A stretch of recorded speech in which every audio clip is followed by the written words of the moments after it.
एक बार फिर से स्वागत है आपका विनर्स एकेडमी प्रयागराज में। मैं समीर शुक्ला एक नए चैप्टर के साथ, एक नए लेसन के साथ, जिसका नाम है from passing of the Arthur. यहाँ पर बात आज हम लोग एक ऐसे लेसन की करने जा रहे हैं जो बहुत इंटरेस्टिंग है और लास्ट तक देखेंगे तो मज़ा आ जाएगा, इसलिए लास्ट तक जरूर देखना। और लाइक, शेयर, सब्सक्राइब, ये तो हमारा 3 वर्ड हमारी ज़िंदगी का मूलभूत शब्द होता जा रहा है ना। तो लाइक करना, शेयर करना और सब्सक्राइब जरूर करना। आज मैं बात ऐसे चैप्टर की करने जा रहा हूँ जो हमें कुछ मोरल देके जाएगा और बहुत अच्छा लेसन है। आपने अगर पढ़ लिया होगा तो अच्छी बात है, नहीं पढ़ा तो इसको जरूर पूरा पढ़ना, बहुत मजा आएगा।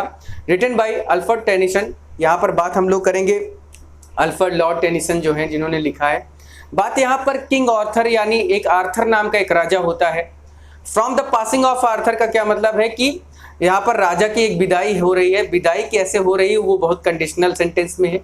बात यहाँ पर यह है कि किंग आर्थर नाम के एक राजा होते हैं जो अपने लोगों में बदलाव के लिए बहुत सारी चीज़ें करने की कोशिश करते हैं, बहुत सारे नियम बनाते हैं, बहुत सारे कानून बनाते हैं।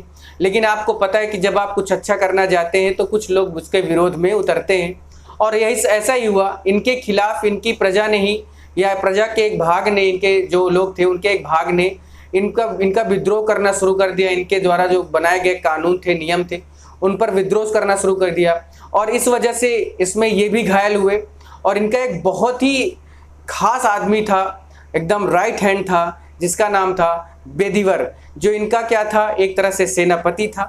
तो ये अपने जो सेनापति है बेदीवर, उसके साथ ये भाग निकलते हैं और ये दोनों लोग, इनकी 3 वाइफ भी होती हैं, 3 वाइफ भी होती है भाई, वो भी जाते हैं साथ में। और जब ये चारों लोग जब जाते हैं तो इनको बताया जाता है कि आप यहाँ से एक लैंड है, यानी एक जगह थी, कोई टापू है जहाँ पर आइलैंड शायद या कुछ ऐसी जगह है जहाँ पर इनको जाना होता है, जहाँ पर ये सेफ रह सकते हैं।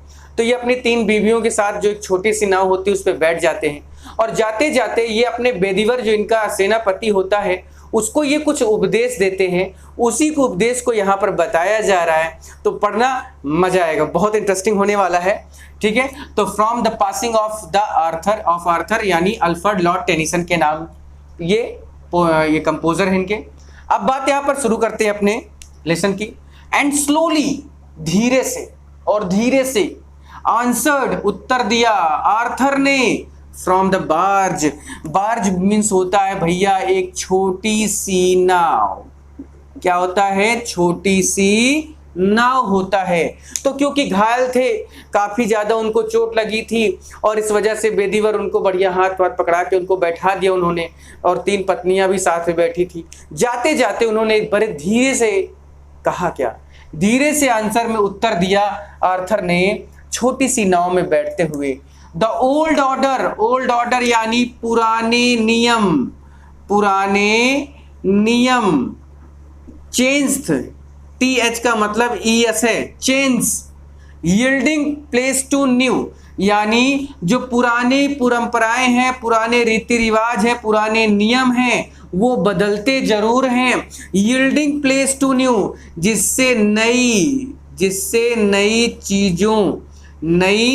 चीजों का क्या हो जाए, आगमन हो, नई चीजों का आगमन हो या नई चीजें बाहर निकलकर सामने आए। क्योंकि change is the rule of nature and change is the rule of everything. अगर आप बदलाव नहीं करते then you can't step forward in your life even. तो जब आप पुराने नियमों को देखिए, बहुत सारे ऐसे पुरानी प्रथाएं रही हैं, बाल विवाह, सती प्रथा, ये ऑल द जो प्रथाएं थी, ये सिस्टम जो थे, ये सब बदले ना आखिर। और क्यों न बदलते तो ये नई चीजें ना आती, और आज के टाइम में आप देखते हैं बहुत सारी चीजें बदलती जा रही हैं। तो द ओल्ड ऑर्डर चेंज यानी पुराने नियम बदलते हैं, यील्डिंग प्लेस टू न्यू, नई चीजों का आगमन होता है और वो चीजें क्या है, वो नए पुराने की जगह वो नए स्थान ग्रहण करती है। यील्डिंग मीन्स होता है स्थान ग्रहण करना। तो जो पुराने नियम बदलते हैं तो उनकी जगह पर नई चीजें स्थान ग्रहण करती हैं। आगे है, and God fulfil himself in many ways. भगवान को, और जो भगवान है, फुलफिल्स हिमसेल्फ, अपनी जो जरूरतें हैं, कई तरह से, इन मेनी वेज, कई तरह से भगवान अपनी चीजों को क्या करते हैं, पूरी करते हैं, करवाते भी हैं, पूरी करते हैं, करवाते भी हैं। तो इसमें गॉड को ही हिमसेल्फ यानी अपने आप की बात हो रही है, गॉड को ही अपने आप के सेंस में कहा जा रहा है। तो भगवान अपने आप जो है चीजों को पूरा कर लेते हैं या करवा लेते हैं। लिस्ट, और क्योंकि कहीं ऐसा ना हो कि, लिस्ट मीन्स कहीं ऐसा ना हो कि वन गुड कस्टम, परंपरा, परंपरा, तो कहीं एक अच्छी परंपरा should corrupt the word, should corrupt the word, corrupt means होता है बेकार करना, शुड करप्ट द वर्ड। अब यहां पर देखिए अच्छी परंपरा है वो कैसे बेकार करेगी, यानी भगवान भी ये चीज चाहते हैं, भगवान भी ये चीज चाहते हैं कि भाई जो पुरानी परंपराएं हैं वो बदल जाएं, क्योंकि जो पुरानी परंपरा जो अच्छी भी है, जो अच्छी भी है, लेकिन समय के साथ क्या होती है वो बेकार हो जाती है। और ऐसा ही बताया गया कि कहीं ऐसा ना हो कि एक अच्छी परंपरा, एक अच्छी रीति रिवाज इस संसार को क्या कर दें, भ्रष्ट न कर दें, बेकार न कर दें। तो आप समझ गए होंगे कि भगवान अपने आप इन सब चीजों को करवा लेते हैं, क्योंकि जो बुरी परंपराएं हैं वो तो बदलती ही हैं, लेकिन जो नई परंपरा या जो अच्छी परंपराएं होती हैं वो भी समय के साथ कैसी हो जाती हैं, बेकार हो जाती हैं। इसीलिए भगवान को भी ये डर होता है कि जो मैंने नियम बनाए कहीं उसी का उल्टा ना करने लगे ये सब। इसी वजह से वो खुद भी सब चीजों को चेंज करते हैं और करवाते हैं। आगे है कंफर्ट दाई सेल्फ।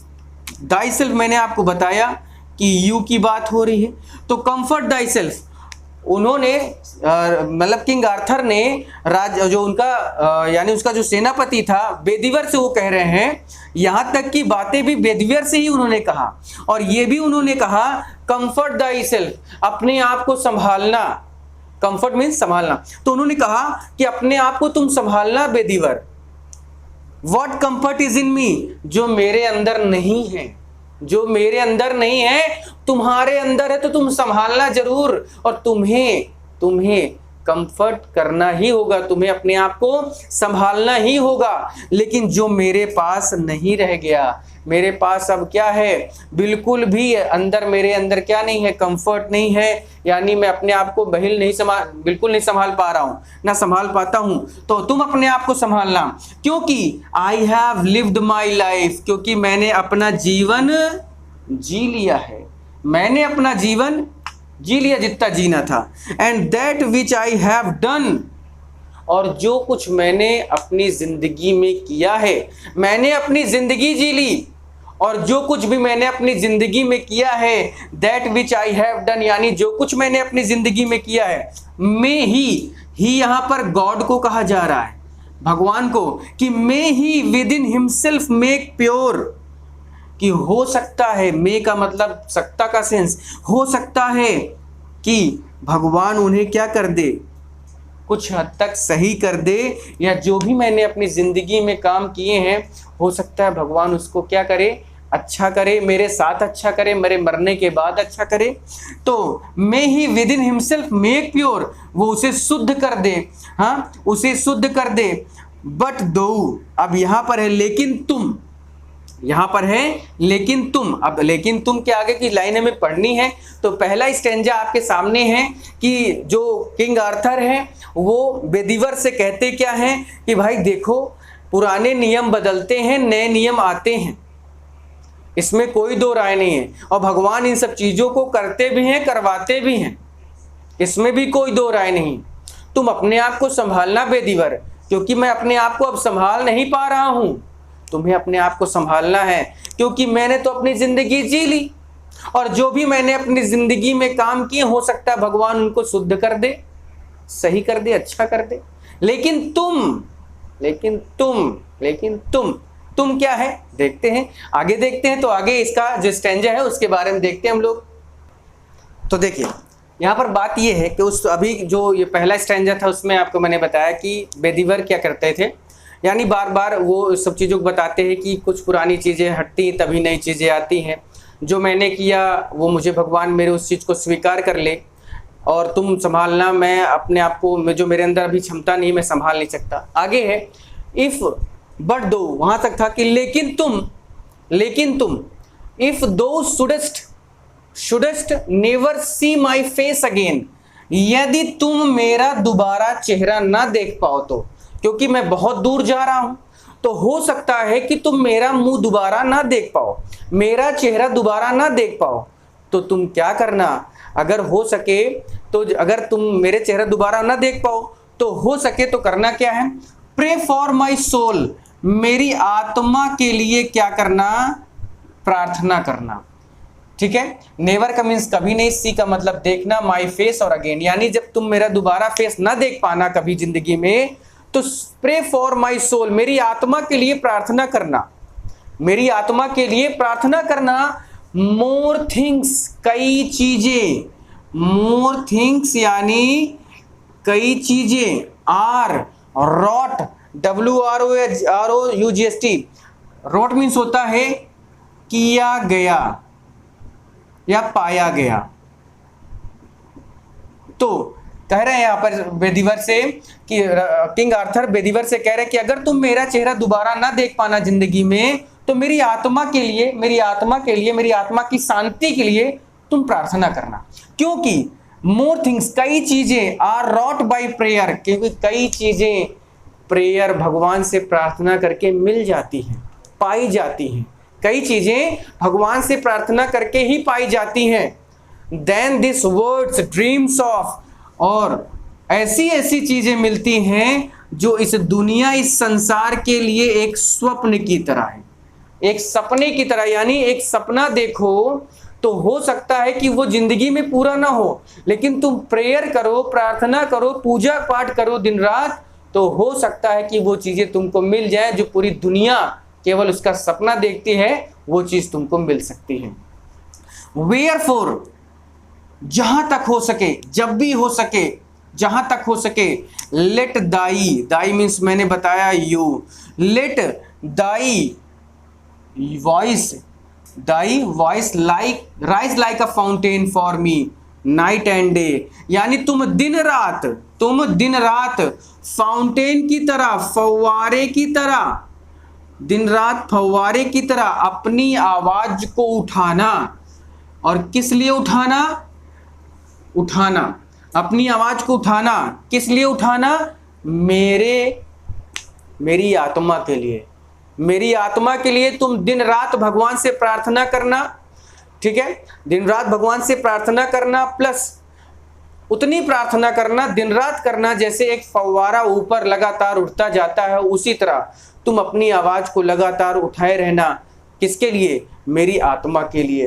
तो rise like a fountain for me night and day, रात दिन मेरे लिए क्या करना है, जहां तक हो सके मेरे लिए आवाज उठाना। आवाज उठाने का मतलब है कि प्रार्थना करना। फॉर वॉट, क्या चीजें हैं, are men better than sheep and गोट, आखिर वो क्या चीजें हैं, जो आखिर वो क्या चीजें हैं, main better than sheep and गोट, जो इंसान को सीप और गोट, भेड़ बकरियों से भी ज्यादा इंटेलिजेंट बनाती हैं, लेकिन उसके बाद भी that nourish a blind life within the brain, लेकिन दिमाग होने के बावजूद एक इंसान क्या करता है, अंधों की तरह जीता है।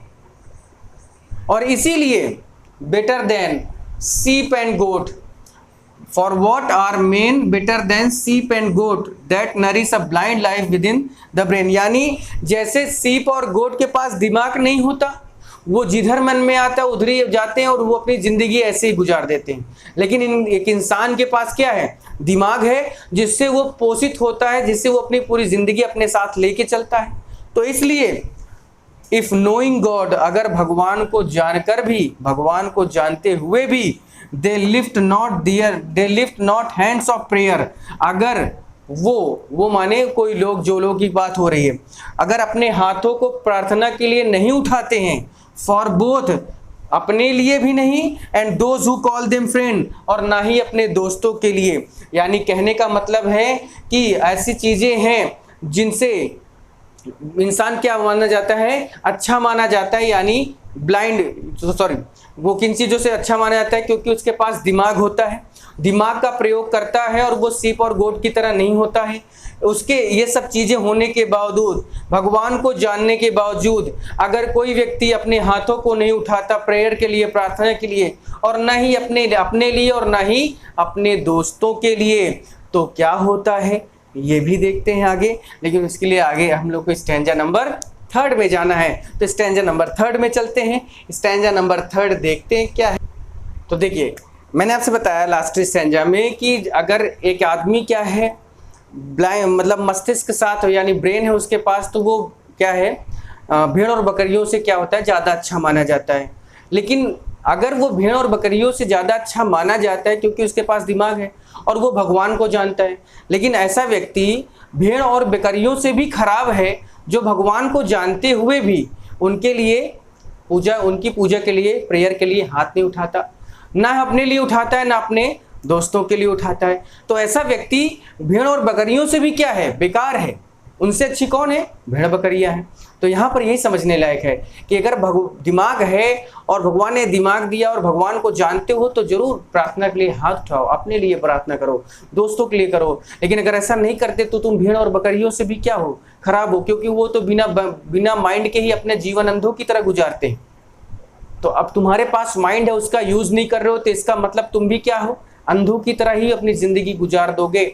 और इसलिए इन सब से बचना है तो वो लोग को क्या करना चाहिए, प्रार्थना करनी चाहिए अपने लिए, अपने दोस्तों के लिए। क्योंकि for so the whole round earth is every way bound by gold chain. Bound means होता है बंधा हुआ, गोल्ड चेन यानी सोने की जंजीर से, about the feet of the God. यानी ये जो पूरी दुनिया है, होल राउंड अर्थ यानी पूरी दुनिया, यानी ये जो पूरी दुनिया है ना, ये हर तरह से, हर रास्ते से, या इस दुनिया में जितने भी लोग हैं ना, वो सब कहीं ना कहीं भगवान के पैरों में, भगवान के पैरों से बंधी हुई जो गोल्ड चेन है उसी में से वो जुड़े हुए हैं, यानी वो कड़ी क्या है, लगी है।